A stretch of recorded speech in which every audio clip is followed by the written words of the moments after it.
Louise, there's been a complaint. It's you that's doing the complaint. I'll speak to her later with a large stick. Just to recap, Operation Market Garden, Market, the ground, the Air Forces, 3 divisions of paratroopers, taking 5 bridges at Eindhoven, at Nijmegen and at Arnhem. They were Market. Garden, they were the ground troops, and they were led by this chap here, Brown Horrocks. He was quite an enigmatic chap, actually. Not much to say, there's a lot to say about it, but I'm getting pushed around the colonel here. But he led the Armour Division, so we'll probably say a little bit more about it later on. Okay, sir? These are the most important personalities, Adair and Thomas. 50 Division, I'm not going to talk about next time, commanded by Graham. But Adair and Thomas were certainly there and had a great deal to play in the movement of 30 Corps up the corridor. Now, one of the things I said to you last time was it's quite difficult to understand how big a corps is. These aren't the fighting troops, these are the corps troops. Everybody remember how many vehicles there were in 30 Corps? 20,000. You're going to move 20,000 vehicles 60 miles. It's just the vehicles. What about the men? Paying support. And they had petrol, by the way, to go another 250 miles beyond Arnhem, because they were actually going to take the bridge. This is just a look at the number of units here who are artillery. Think of when I said to you the fact that I had to be resupplied by a train to my battery, the trucks of ammunition going up the line. By the way, the most important thing of all, which I've forgotten, but will certainly come later, up a one-track road. Never, ever move a military formation up a one-track road. You need at least 2. One, I might add, for the infantry and the armour, but 1 for the artillery. Because as soon as the infantry and the armour get into action, they need the artillery support. So the artillery move up in parallel, prepared to move off and deploy, and come into action within 5 minutes of the order being given. It can be done. But there was another problem, and I'll talk about that later.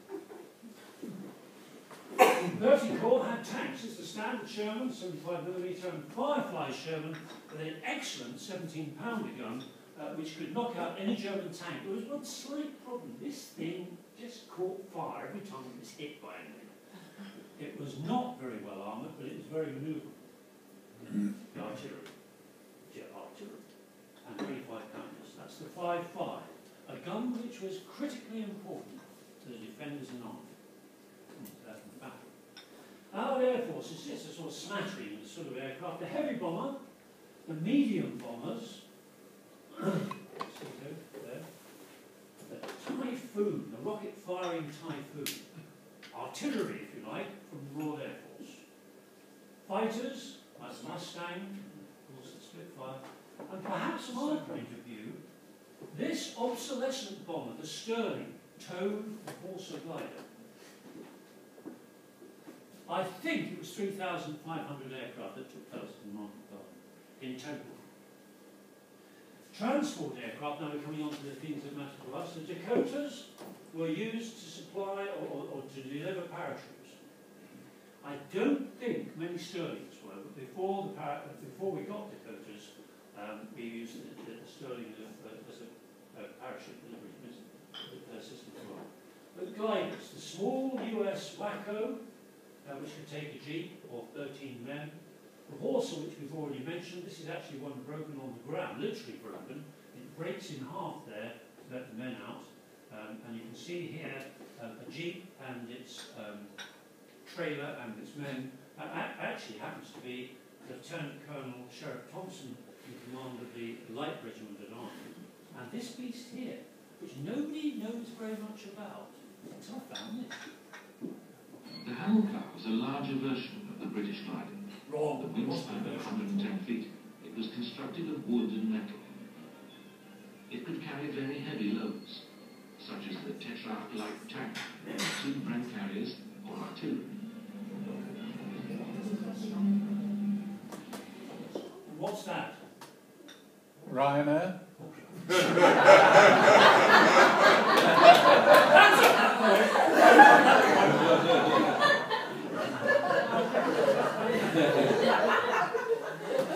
This was actually tacked on, and I left it in the clip because there weren't very many of the really big gliders, and they brought in one particular piece of kit into one, and that was the 17-pound anti-tanker.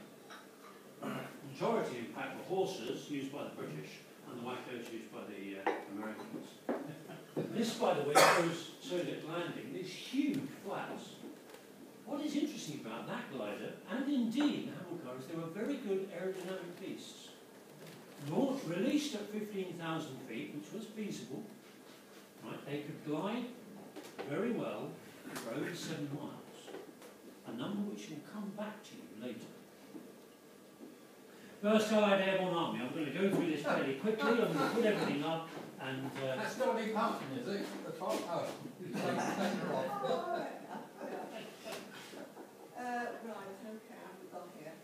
Brereton, he was Air Force. He was muted to get the job, but again, politics was having that. He became deputy commander, he became top commander. This guy, Andrew Ridgway, I think he'd have been a great boss of the First Allied Airborne, because he'd seen combat. Gosh, I want to write it down right here. Yeah, he's seen combat in Sicily as well, and Italy. And the interesting thing about Andrew Ridgway was he was asked to he was the boss of 82nd in Italy, and he was given the mission to drop his troops just outside Rome. Then we found out there was 2 big German divisions, and he said, on your bike, I'm not going to drop. And the decision was stopped.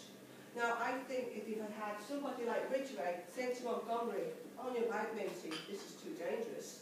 You know, but the thing was, this guy here, he was the mate, you see, he was the mate of Montgomery, and I think the 2 of them were in cahoots. And he just went along with what Montgomery was doing. I think in his heart, he knew it was dead iffy, but he still went along with it. You know? This guy here, Urquhart. Now, Urquhart took over from a guy called Eric Down, and he was commander of 1st Airborne. Urquhart, he was an infantry general. He never jumped. He got airsick. And for some reason, they gave him the job. Nice guy, gave him the job. At first it's a bit iffy, you know, the guys accepted, but the rich, you know, they did accept him in the end. This guy here, Gale, Windy Gale, he was the guy at Pegasus Bridge. He was commander of 6th Airborne. And he was talking to him, telling him about the operation. This guy says, I'm going to do it. He said he'd decide before he do it, which is interesting. When he was, after Market Garden, he got sent to the Far East to work with Mountbatten. This guy took over. Right, we've got Jim Gavin and Taylor. Yeah. Both have seen combat before. The interesting thing I found was that the Americans, the 82nd and the 101st, they've both seen combat several times.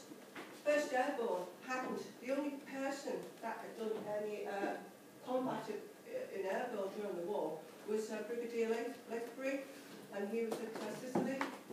So one of the things to say about Market Garden was they didn't have the right commanders in the job. Wrong person, wrong job. You know? So that's what I'll say about that. Right. The reason why there are dotted lines is these people had influence. The solid line means they actually did things. The influence here by Hagewell Smith, he commanded 52nd Division. Hagewell Smith said when he saw the plan, tell you what, we'll send some gliders in for you. They're not glider trained, these people are going to come in by Dakota. Interesting to see what happens later. Quick one. These are the Air Force commanders. The snakes in the grass. Right? Hollingsworth, not as bad as Williams. Hollingsworth said, I think we should do 2 drops in a day. Williams and Brereton, both Air Force, said no, you only do 1. But both of Hollingsworth and Williams said, not on the bridge. Too dangerous. Great. Dangerous? These are desk-bound soldiers. I just question why the Air Force had anything to do with where they dropped them. I know they had the transports, but surely it shouldn't be first airport commanding officer. Right. I don't understand. This is a plot to get me back on the one. Yeah. In Normandy, everybody knows about the D-Day invasion. Virtually nobody knows about Operation Neptune, which was getting the soldiers there, commanded by the Navy. The Navy transported the soldiers to the beaches. It was a naval responsibility for the operation. Exactly the same thing happens here. The Air Force is required to transport first, so it's the Air Force's responsibility, and it's the Air Force's overall command. Once they're on the deck, then it's the land command. Okay? But nobody in the Navy is ever going to put a whole stack of soldiers in front of Dover Cliffs and say, "Dover Cliffs, chaps." Right? They're going to find somewhere to do that.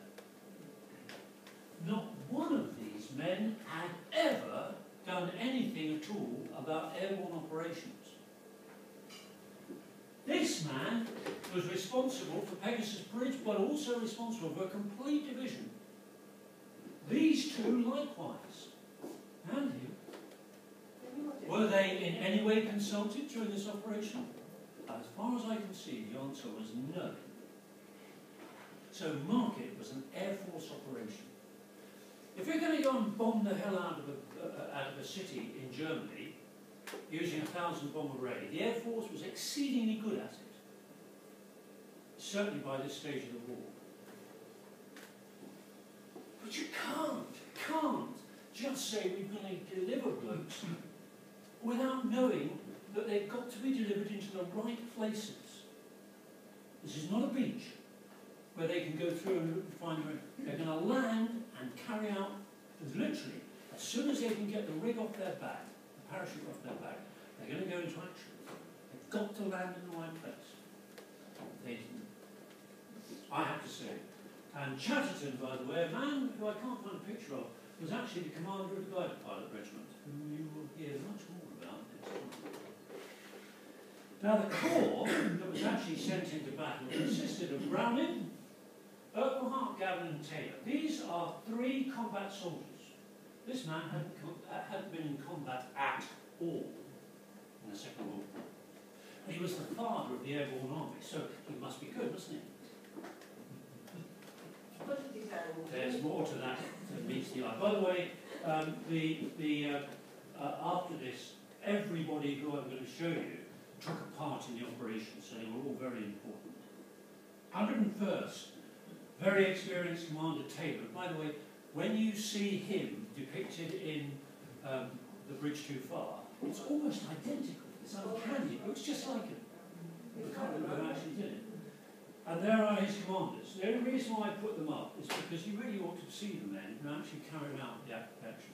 They commanded regiments, but a regiment, an American regiment, a bit like the size of a British brigade.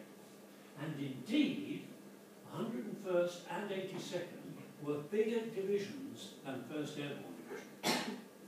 And that has a very important consequence. So does the plan. Didn't someone suggest that the 81st come to Arnhem? Correct. And the reason for that was because the reason for that suggestion was because 1st British Division is small, was small. But that couldn't possibly have happened. Anybody put their finger on why? Why couldn't that happen? It could never have happened. It wasn't something to do with glory, was it, in the English? No. Politics. Oh, yeah. It's 30 Corps, which is British. Can you imagine if they hadn't got to the Americans? By the way, you've got to be very careful here. Some of the things I'm telling you are fact. Some of it's speculation, and some of it is entirely wrong because it's my thoughts. Very experienced commander, Jumping Jim Gavin, or Slim Jim as he was known, beloved of his men, probably the finest commander, and certainly was told by Horrocks, his 30th Corps commander, that he had just met the finest division in battle today, when he came up to 82nd. British Airborne Division. Urquhart, an experienced soldier, hot from battles, the quote, General Browning said, "I don't mind losing, or rather, whoever comes in, I don't mind them not being para or glide board or airborne, but they have to be hot from battle." He was a very good infantry soldier, but he treated the way in which he planned everything and carried it out as though the airborne were just very good infantry. And I have a certain sympathy with that. But I'll come to that when we fight the battle. It's been said there, Alan, that there was an experience of not being an airborne commander. He might, if he had been an airborne commander, like Matthew Ridgway, he'd have been more harsher with the Air Force and demanded better drop-in zones. We'll come up to that. And here are the commanders, all very experienced.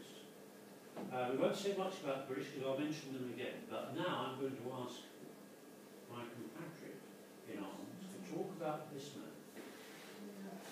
By the way, notice how what they're wearing. There's sort of various types of uniforms. There's Zosobowski in a helmet, but there's a reason for that.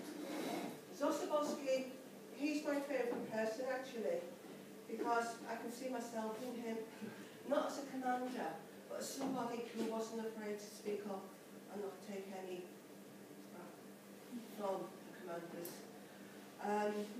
He was a military genius. He was a Polish patriot, and basically, when the Poles came across to England, he just wanted to get back to Poland and free Poland. But it looked like the Ruskies were going to take Poland, so he got attached to the 1st Airborne Division. But as I said, he wasn't allowed to take any rubbish from the commanders. He said what he thought. And Alan will probably tell you next week. The Airborne had 16 or 17 operations which were cancelled.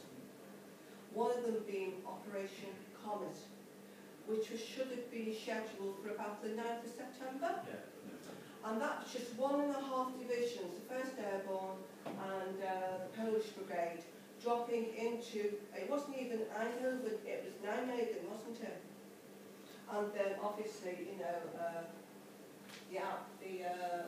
the armoured was coming through from Belgium, straight on. But, you know, Zosobowski at the meetings, what about the Germans? What about the Germans? And he said, no, we can't do this. And so that operation was cancelled. But then they made it bigger, so they made Operation Market Garden. Now, I'm not going to be here at the next meeting, but basically, initially he got on well with Boyd Browning, but because he was so outspoken and probably caused a lot of negativity, you know, within the meetings of the generals, their relationship became very, very strained. And, you know, obviously we all know it didn't work. Operation Garden was a total, you know, defeat. But unfortunately, and I'll probably say more about this next week, but unfortunately, Boyd Browning used him as a scapegoat, and he got to take relief of his command, which is, I mean, there is a letter, I don't know if I'll get it to you by next week. But this guy was great, and because he was right, he became the scapegoat. Biggest mistake. Right. You let everybody know. Just I found this about Urquhart. He helped a signalman, this is during the battle, drag a heavy spare radio battery, known as DAGs, out of a storage trench and to the command trench. Not realising that his helper was an officer, the man asked Urquhart to help him bring another, which he did without hesitation. It wasn't until they finished their task that the signalman realised that his assistant was no less than the general. He offered his thanks, to which Urquhart modestly replied, "That's all right, son." Now, that's the sort of man that you would follow. Although I said a man and his rifle, yes, most of them were, but they did have some heavy kit. This is a 6-pounder anti-tank gun, and I'm saying this because you've seen some of this before. The bigger version, the 17-pounder anti-tank gun, came in that larger Hamilcar glider. A 75mm light pack howitzer, the Jeep, probably the most important vehicle of all, and the mortars. We had that. There's the Jeep. Mounting two quite strange beasts. This is a twin Vickers K machine gun, taken off aircraft when aircraft no longer had free-mounted machine guns, they're turrets, and beloved of the SAS and Special Forces, but also used by one particular unit, which we'll come on to later. The radios. Good radio, bad radio. What do you think 1st Airborne was equipped with? Well, what a surprise. Actually, a very good radio. It looks very similar, doesn't it? Right? Because they use much the same pacing. They knew this wasn't going to work. Think about it. You're in command of an organisation which is going to land 7 miles away from its objective, and you know the radios won't work. However, in amongst the forces that went in, there's a group called Phantom, which is a strange organisation, which I'm not going to go into any detail. There are books on it now, but it was very, very secret at the time. Look at the kit here and here. These are the very, very best radio sets and receivers that you can lay your hands on. Their job was to report back to a higher headquarters, i.e. guess who's? Monty's, all right? Get the picture. And get the picture of what's going on. Their communications did work, to some extent. But the chaps on the ground used this radio, the Wireless Set 68, which I will say more about later. These are not airborne. Notice they're wearing a sort of almost First World War battle bowler, as it was called, not the airborne helmet. I can't quite make out who that man is, or what that man is, but you can see the size of it. The electronics in that would go into a matchbox today. In fact, somebody said it would actually go into the microphone used to speak with the radio. The Paras also carried specialist equipment. The Rebecca Eureka homing system, there's the antenna, and this was set up as a radar guidance. So when the Pathfinders went in, people knew exactly where the drop zones were. Who laughed? I did, sir. You! It caused me off as I gave a good tweaking one. Believe it or believe it not, carrier pigeons. I'd like to read this one to you, for the sake of others who are in the audience. During this operation, at November Sierra 15125, every single thing in the army has a number, including pigeon. A million of orange, a cock pigeon, earned the Dickie medal. The Annals VC. 2nd Para Battalion decided to send their pigeon when they were unable to get through on their wireless from the bridge. Very sensible. Ferguson East flew 260 miles, of which 135 miles rode open sea in 4 hours and 25 minutes. I reckon that was the fastest piece of information flow during the whole operation. However, Lieutenant Colonel Stevenson recalls that William of Orange actually had to be persuaded to take off. The burst on his Sten gun. Get away. By the way, it was quite common practice to issue units with up to 80 pigeons, and they had a special Air Force unit to look after the pigeons. And my dad tells a story of a pigeon being put into a brown paper bag and dropped out of the flare chute of an aircraft so that they could get the message back. I think that was just an anecdote. I would really, really love to know what the effect of the receipt of that message was. Now, just like the corps troops, the divisional troops have a whole stack of other bits and pieces that go with them. So you'll see that corps troops are actually, when you see the maps I'll show you, corps troops aren't just a couple of guys in a tent. There's a whole stack of them. In fact, probably more in corps troops than there would be in a brigade. I'm sorry to see the post office has disappeared from the original list. Post office. There's an engineer's post office unit. Not with divisional troops and an airborne organisation. They would be at corps level, and not airborne. Made a mistake before. I said that brigade in combat previous to Market Garden. This guy here, Johnny Frost, was a big hero of mine. He had seen combat service and a few other operations. When Montgomery was outlining his plan to Boyd Browning, he said to, you know, have you heard that quote? When he got to the fifth bridge at Arnhem, Boyd Browning is supposed to have said, I think that might be a bridge too far. Did he say it or did he not say it? I don't know. But, you know, originally, it was only supposed to take 4 days to reach Arnhem. This guy held the bridge, the north end of the bridge, because he's the only one who got there, for 3 days and 4 nights. He held that bridge. I mean, the fighting was terrible. It was hand-to-hand combat, wasn't it, at times? Oh, it was absolutely terrible. Anyway, obviously, he got taken prisoner of war. He ended up in Spangenberg, prisoner of war camp. He later ended up in hospital, and he was freed by the Americans in March 1945. And in 1978, the Dutch wanted to change the Arnhem Bridge, which had been rebuilt because it had been the Germans closed themselves. Yeah. So there's a new bridge, and in 1978, the Dutch government wanted to call the bridge John Frost Bridge. He was a bit reticent, but in the end, he agreed. Brilliant, brilliant guy.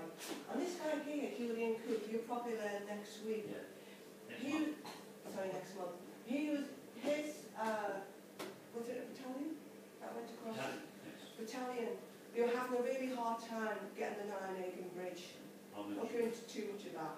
But basically, what it called for was for troops to get in little boats and paddle across the Nijmegen Bridge, take part of the bridge, then knock the Germans out, and then take the bridge. And this guy, Julian Cook, don't know really much about him. All I could find out on the web is that he was a very, very devout Catholic. And, you know, a lot of his battalion got killed. And it's a big expanse of water we're talking about, isn't it? And they were very, very flimsy boats, which it took ages for them to get, correct? And they didn't have proper paddles, did they? And so these poor Americans were paddling across a big wide river with the butts of the rifles. And again, you might remember if you've seen the film, this guy here, as he was paddling, said, Hail Mary full of grace, wasn't it? Hail Mary full of grace. And, you know, really, really brave guy that man. It's a bit invidious to bring 2 people up, but those 2 people we will be talking about later. Sorry, at the next presentation. I'm now going to run through this at high speed.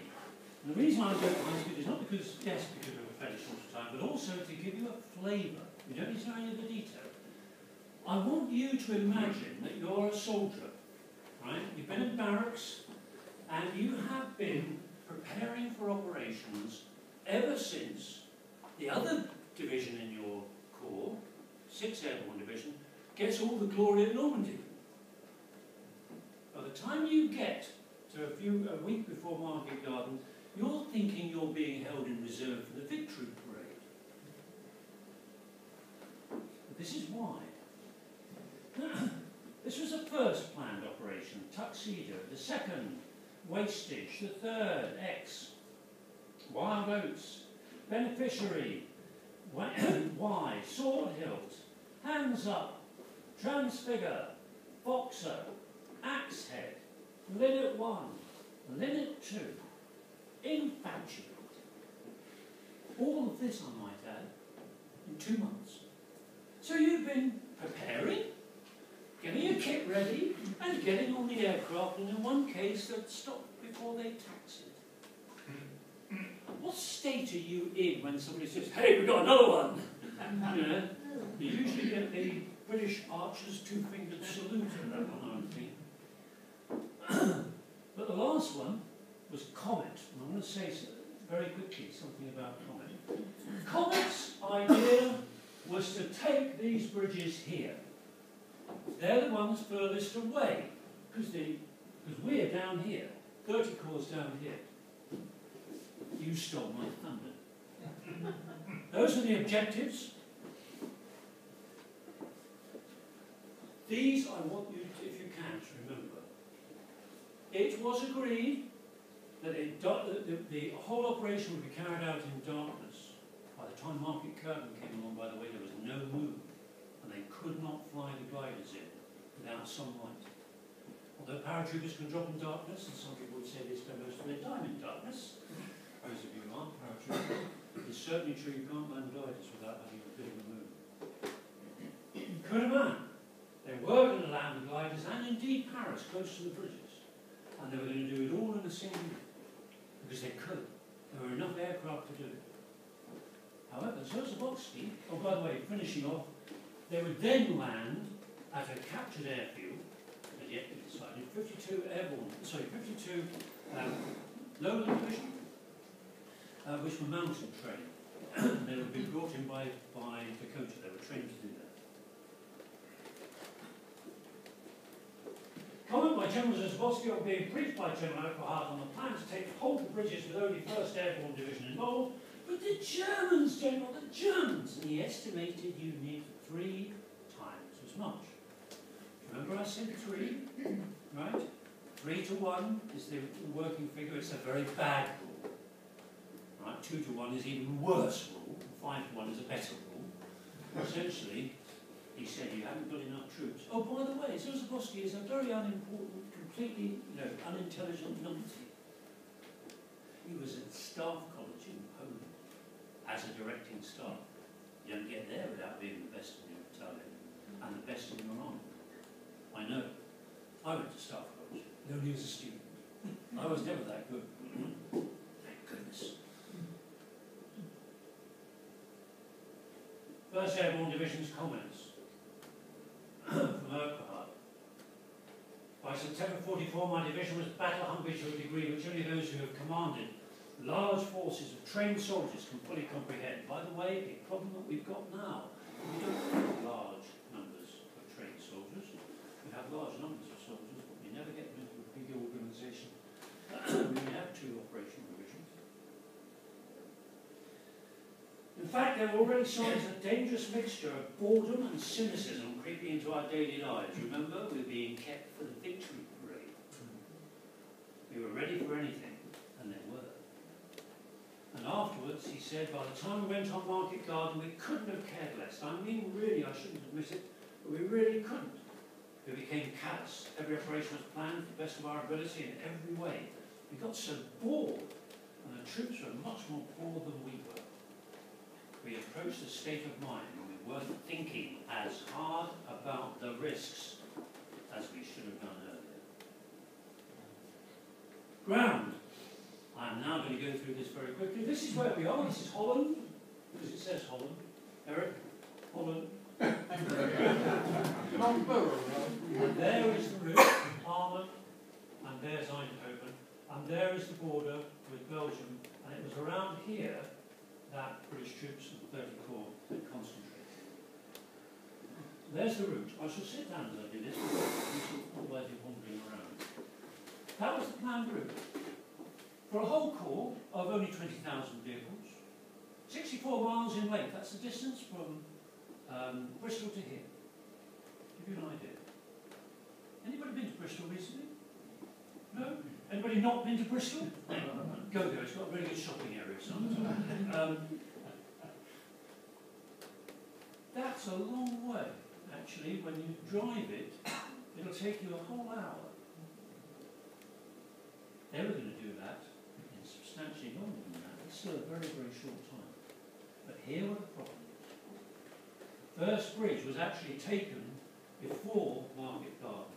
It's Joe's bridge, with Joe Vandeleur, and that bridge was captured by him on September 10th, or thereabouts. It's a bridge big enough to be able to use the troops actually moving up into Market Garden, moving north, and big enough to take tanks and therefore to support 30 Corps advance. Between Neerpelt, where they were going to kick off, and and all the way up here to St. Odin Road, there are a number of bridges, but they're all fairly small, but there's no such thing as fairly small to a tank. All right? They're not amphibious, they cannot cross a canal. A tank could not cross a British canal, which was substantially narrower than most. Right? Very effective. Relatively easy, though, to throw a bridge up a very narrow gap. Once the gaps get bigger, it becomes ever more difficult, even for samples. I hate to say it. That's a typical, that's the Somme Bridge, which we'll find is very important later on. It gives you an idea. And the Dommel. It says Dommel. That's what it is. It looks like a fairly innocuous sort of road, really, and that's what it was.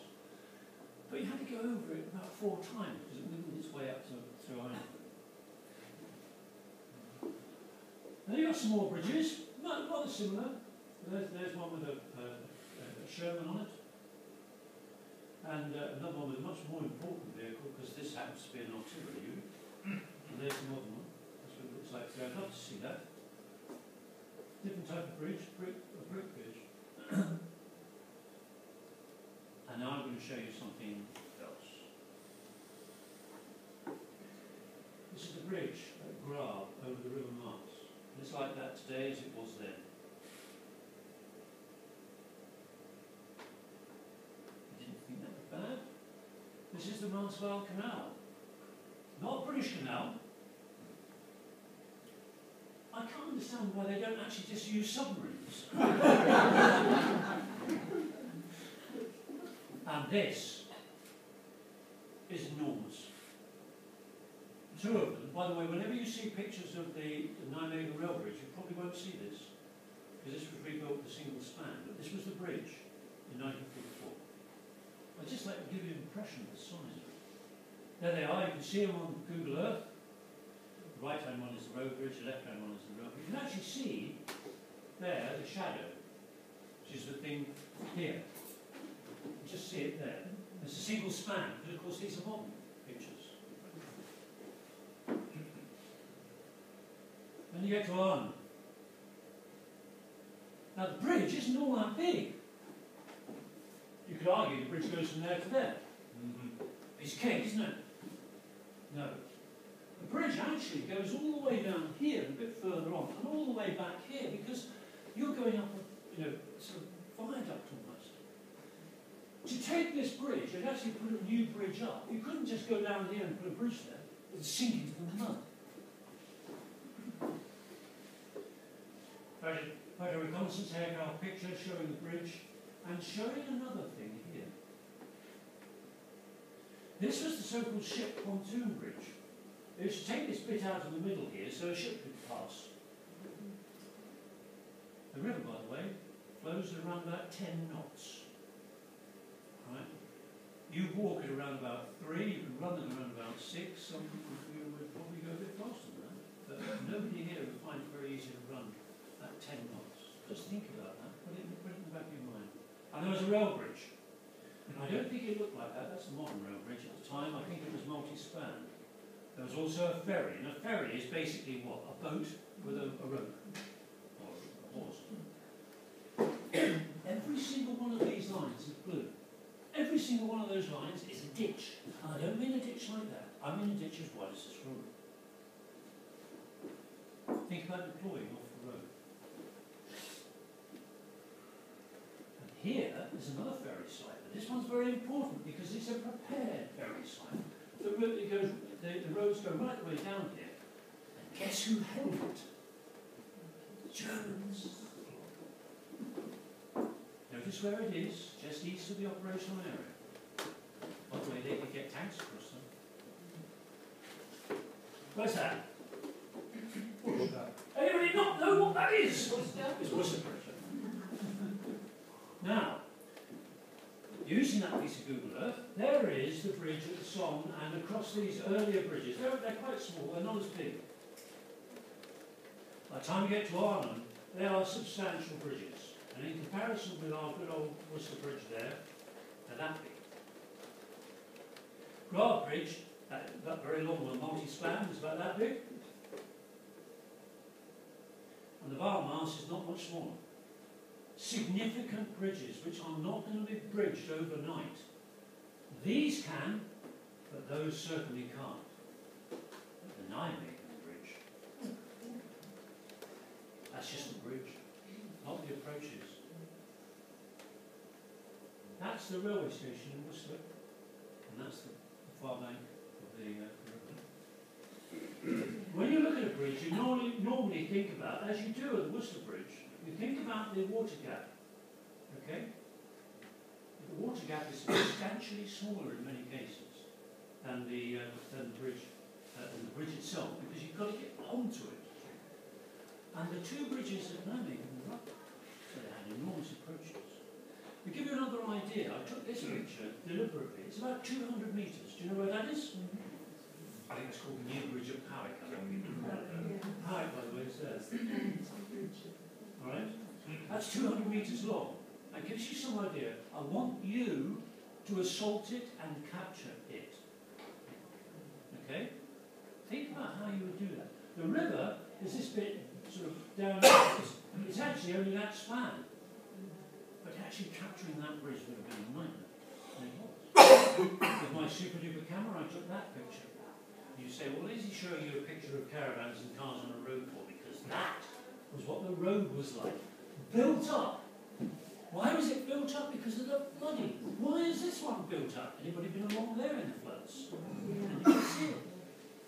We don't think about how close you are to being spotted. Though, by the way, there's more greenery there than there was from the river. On either side of the road, there is the road again, flat land, and this is just like it is at Nijmegen. With the kit travelling on the roads, there's the wheels of that truck, up in the air so you can see it for miles. How far can you see it? That is Worcester Cathedral. This, when it was dry, would have been covered by those dikes I mentioned. Not only that, but the canals, the big canals, were defended by pillboxes to some extent. So here's the plan. Forget Comet, go for Market. And Market includes all the other bridges down towards here, where we're going to go. So Zaborski, 3 times as many. So we're going to put a complete division in Arnhem, a complete division in Nijmegen, and a complete division, which wasn't in Comet, further south. And then good old 30 Corps will do Garden and drive up and win in, well, round into Montgomery. How long will it take the armour to reach us? Montgomery. 2 days and they'll be up there by then. Browning, we can hold it for 4. Sir, I think we might be going a bridge too far. In the film A Bridge Too Far, they said at the end to make Browning look a fool, but he wasn't a fool. Whether he was liked or disliked, he was no fool. He said this to Montgomery before the operation started, with the airlift available, because that was the main factor. He did peace and all about that. I thought this was a wonderful comment, though. Had the Paris teetotaling Montgomery wobbled into shape with a hangover, I could not have been more astonished.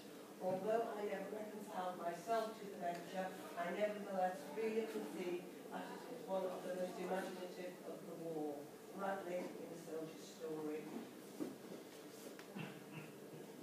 The air plan involved getting 3,500 aircraft in the air at much the same time to soften up the enemy to start with and bring the transport fleet in and protect it.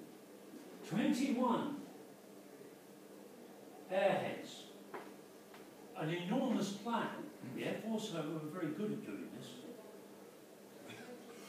Jackson's orders, something which I will probably write out here. He said, only lifting by day. That meant that German night fighters could get it. Probably a good idea. But lots of surprise. You can see a long way by day.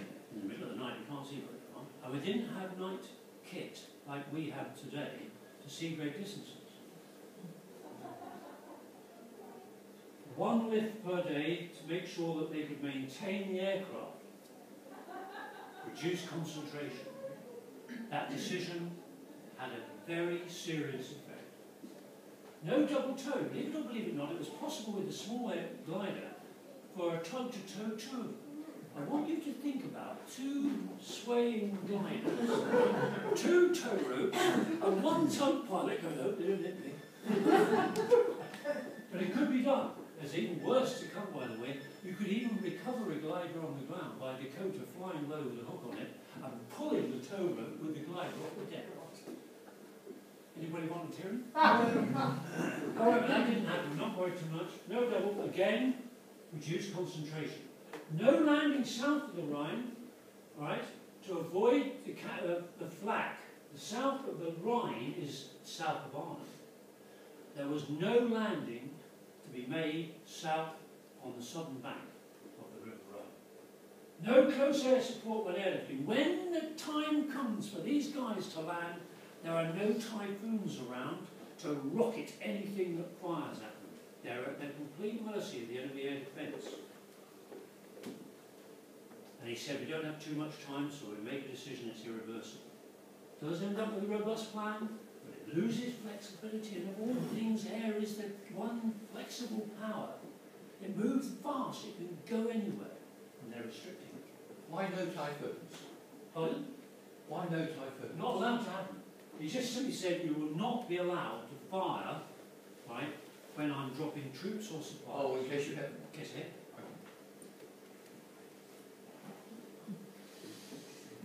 This will come up again and again. And this one is, by now, you will realise, is the critical issue for First Air. And yet he said that. The aim is to take the British with thunderclap surprise. I think the only thing can be said is the British would be taken, if they were to be taken, with thunderclap astonishment. There's the plan. Each of these squares, by the way, shows the, on the rectangle, shows the size of the subsequent maps. Now I'm going to nip through this very quickly in preparation. The plan for 101st was to land here, just north of Somme, north of Eindhoven, and take the bridges. And indeed, take the bridges, as this particular one in Maple, in fact there were 2 bridges there, a little bit like the 2 bridges at Pegasus Bridge, taken by taking the bridges from both ends at the same time. They landed in the wrong place, otherwise the plan was there. Not true of the south. The only way they were going to get across that canal was presumably to swim, but they might have got across other way. That's the bridge at Somme. This is the plan. I'm not going to tell you what happened. And the divisional headquarters lands in the middle where it gets best control and it's defended. That's an important issue. 82nd, they're going to land here and take on those 2 bridges. Looks like they're going, coming one end of the bridges. Not true. They especially had a company to take that bridge there. And because this is all simultaneous, the 505th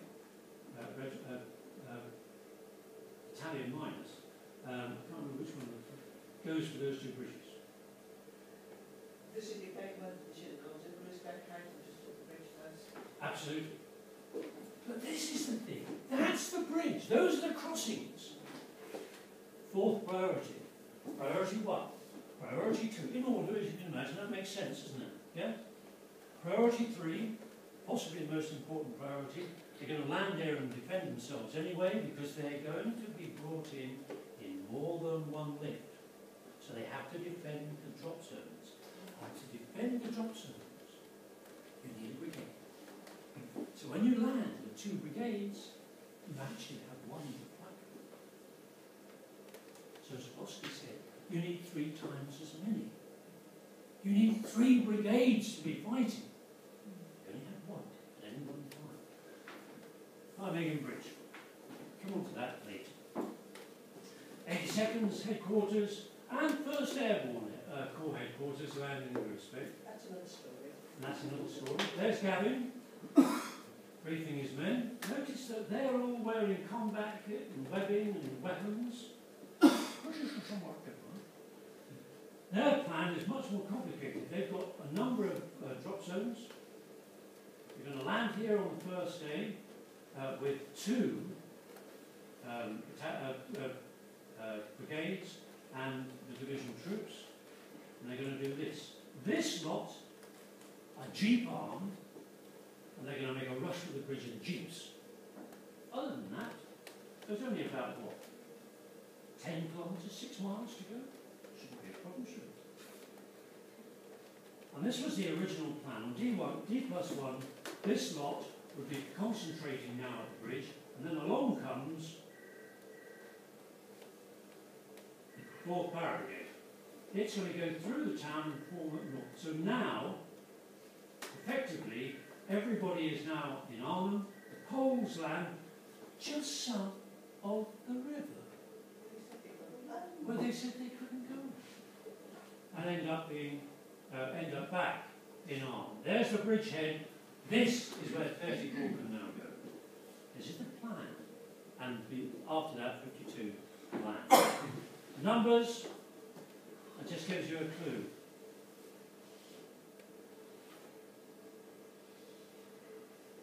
But the critical issue, and it was said by Boyd Browning to Urquhart, sorry Urquhart, you're not going to get what you need.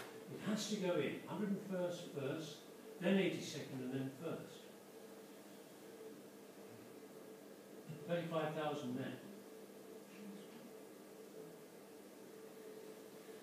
Brigadier General Gavin and his staff, on hearing Major General Urquhart's plan, because they all briefed each other, that's standard practice, at the briefing by divisional commanders, my God, he can't mean it.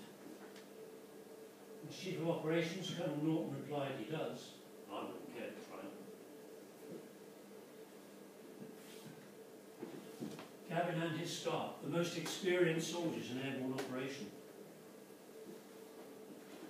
Major General Gale, commander of 6th Airborne Division, highly successful in Normandy on the 6th of June.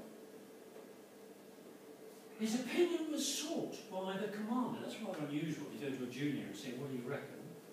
Right? Much more like we do today, actually, with Wargate. Gale said, coup de main were essential. Get gliders onto the ends of the bridges, get the men out and capture the bridge, and then think about everything else. Had he been in command, he would have resigned rather than set the plan as he said. I think Gale would have done. Can I just ask a question, Alan? This is all from a cautious general, remember, from the cautious general. This sort of planning that's done properly, how long would it have taken to do properly? It's done in a week, remember, guys? So It said that all the work done for Comet could be applied to this. I believe that actually it could be done in the time taken. Right? I think it could, given the planning for Comet. But the basic question, what was the time taken to plan Comet? And the answer is precious little. yeah. I reckon this would take at least a month. I mean, It probably took no more than 2 weeks. the Dutch army were telling the road conditions weren't nice. You know, it's ridiculous. It's even more than that. It's even more than that. And I'll tell you more about it next time. After giving his orders for the operation, Brigadier Shan Hackett, a man who was extremely experienced in fighting the Germans and believed and a friend of Zozabowski, and said that he supported Zozabowski, and he did. Highly experienced commander of 4th Parachute Brigade said this. Having briefed all his junior commanders, or the commanders juniors to him, he then said, you can now forget all that. Your hardest and worst casualties will not be in defending the northern sector of the Arnhem perimeter, his task, but in trying to get there. Remember, nobody's moved yet, everybody's still back. This man is saying that. The trying in italics is my italics. I think it's critically important. Shan Hackett knew. I don't think there was any doubt. Shan Hackett and Zozabowski knew that it was going to be a disaster. Well, a couple of things. Chief of Staff, what's his name, Freddie Digingham, he ran a day or two before the operation, he ran Montgomery and tried to put him off. And Biddell Smith, Chief of Staff for I went to see him, tried to put him off, and he just wearily waved his hand and said, I want to get off. Right, that's it. We've gone slightly over time. I hope you've got quite a lot of information out of that. You'll need to retain it all, right, because you'll be questioned on it at the start of the next lecture, which will be in a month's time. Right? And in a month's time, we're going to go through the operation, and we're going to make sure that we finish half an hour beforehand so that I can answer questions. And if you don't ask me questions, I'll ask you questions, Harry.